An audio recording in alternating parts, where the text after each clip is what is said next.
សូមជម្រាបសួរបងប្អូនជាទីស្រឡាញ់ទាំងអស់គ្នាចាបានបន្តពីខ្ញុំចេញពីវីដេអូមួយដែលនិយាយពីបញ្ហាចិញ្ចាមដែលអតិជនជួបថ្ងៃមុនហ្នឹងខ្ញុំបានចេញវីដេអូហ្នឹងដោយសារតែខ្ញុំចង់ផ្ញើសារទៅកាន់បងប្អូនដែលគាត់ធ្វើចិញ្ចាមឲ្យមានការប្រុងប្រយ័ត្នខ្ញុំទៅក៏មានបងប្អូនជាច្រើនសួរពីសេវាកម្មការចិញ្ចាមថាតើការចិញ្ចាមនៅ Celine Salon មានបច្ចេកទេសអីខ្លះសម្រាប់ការចិញ្ចាមជូនអតិជនចាបងប្អូនដឹងទេថានៅកន្លែង Celine Salon គឺមានច្រើនមែនតើសម្រាប់សេវាកម្មការចិញ្ចាមក៏ដូចជារាល់បញ្ហាចិញ្ចាមដែលបងប្អូនជួបប្រទះគឺ Celine Salon មានដំណោះស្រាយច្រើនការចិញ្ចាមពីមួយចំនួនទៅមួយចំនួនគឺមានបច្ចេកទេសផ្សេងៗគ្នាពីមួយដំណាក់កាលទៅមួយដំណាក់កាលក៏មានបច្ចេកទេសផ្សេងៗគ្នាចិញ្ចាមបច្ចុប្បន្នគឺបងប្អូនព្រមចិញ្ចាមខុសច្រើនជាងចិញ្ចាមដែលយើងធ្វើថ្មីនៅហាង Celine គឺទទួលបានការ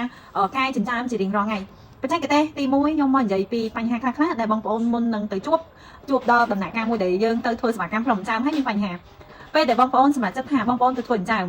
អញ្ចឹងខ្ញុំនិយាយពីវីដេអូមុនថាឲ្យបងប្អូនជ្រើសរើសជាងឲ្យបានច្បាស់លាស់ហើយដើម្បីបានបងប្អូនត្រូវការជ្រើសរើសជាងឲ្យបានច្បាស់លាស់ទៅពេលដែលបងប្អូនជ្រើសរើសជាងបានច្បាស់លាស់គឺទី1ជាងដឹងពីប្រភេទស្បែករបស់បងប្អូនថាតើស្បែកបងប្អូនសបល់ពណ៌អីមានគ្រាប់ពណ៌អីនៅលើស្បែករបស់បងប្អូនឧទាហរណ៍សបល់ស្អែមសបល់សនិងសបល់សណ្តែកបាយឬក៏សក៏មានច្រើនប្រភេទដែរសបែកក្រហមនិងសបែកលឿងអញ្ចឹងពេលដែលបងប្អូនទៅ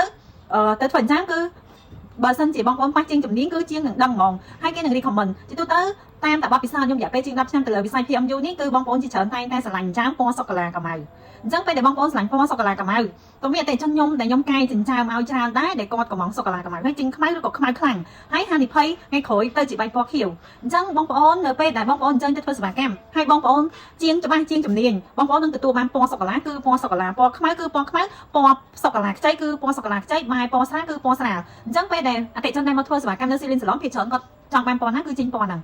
ហេតុអីដោយសារតែខ្ញុំគឺជាជាងមួយដែលខ្ញុំមានបទពិសោធន៍យូរហើយខ្ញុំមានបច្ចេកទេសថ្មីជារៀងរាល់ឆ្នាំអញ្ចឹងឥឡូវខ្ញុំបកមកក្រោយវិញថាហេតុអីបាទខ្ញុំនិយាយពីជាងហើយហេតុអីបាទខ្ញុំនិយាយពីអតិជនគួរតែរើជាងឲ្យបានត្រឹមត្រូវនៅពេលដែលជាងមានជំនាញគឺគេស្គាល់ពីធនស្បែករបស់បងប្អូនមិនថាធនស្បែករបស់បងប្អូនខ្មៅស្អែមសឬក៏សណ្តែកបាយទេគឺជាងដែលមានជំនាញគឺគេនឹងលាយមិនទឹកថ្នាំធ្វើម៉េចឲ្យវាត្រូវជាមួយធនស្បែករបស់បងប្អូនអញ្ចឹងបងប្អូនអត់បារម្ភទេអញ្ចឹងហើយការធ្វើអញ្ចឹងនៅពេលដែលយើងលាយទឹកថ្នាំឲ្យត្រូវនឹងធនស្បែករបស់បងប្អូនគឺ 100% អញ្ចឹងទោះបងប្អូនស្អែមខ្មៅសឬក៏ប្រភេទបែបណាហ្មងគឺ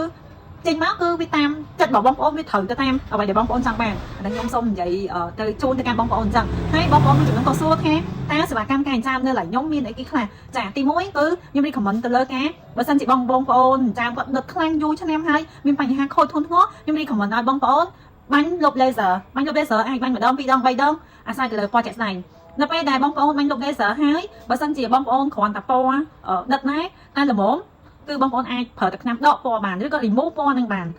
ហើយបងប្អូនអាចធ្វើថ្មីបានបន្ទាប់ពីមួយខែក្រោយបើសិនជាបងប្អូនថាអត់ចង់ធ្វើអញ្ចឹងខ្ញុំមានសេវាកម្មបាញ់ផ្លាស្មាលុបទឹកថ្នាំ remove ពណ៌ទឹកថ្នាំចេញនិងបច្ចេកទេសបាញ់ laser អញ្ចឹងបងប្អូនមកនាងខ្ញុំនឹងពិគ្រោះពិភាក្សាដើម្បីឲ្យដឹងថាតើស្បែកបងប្អូនចាបងប្អូនគួរតែកែតម្រូវទៅតាមណាអញ្ចឹងបងប្អូនដែលចង់កែចិញ្ចាមក្នុងឱកាសនេះខ្ញុំក៏មាន promotion ជូនដែរដើម្បីលើកទឹកចិត្តបងប្អូនដែលធ្វើខូចហើយខកចិត្តយូរហើយអត់ដឹងថាតើកែឡើយណាអញ្ចឹងបងប្អូនអាចអញ្ជើញមកកែនៅ Celine Salon បាននាងខ្ញុំនឹងមាន promotion បញ្ចុះតម្លៃទៅដល់ 40% សម្រាប់អតិថិជននៅក្នុងខែ11នេះគឺពេញមួយខែពេញខ្ញុំសូមបញ្ជាក់ថាខ្ញុំទទួលតែសេវាកម្មកែចិញ្ចាមទេដែលខ្ញុំបញ្ចុះទៅដល់ 40%អញ្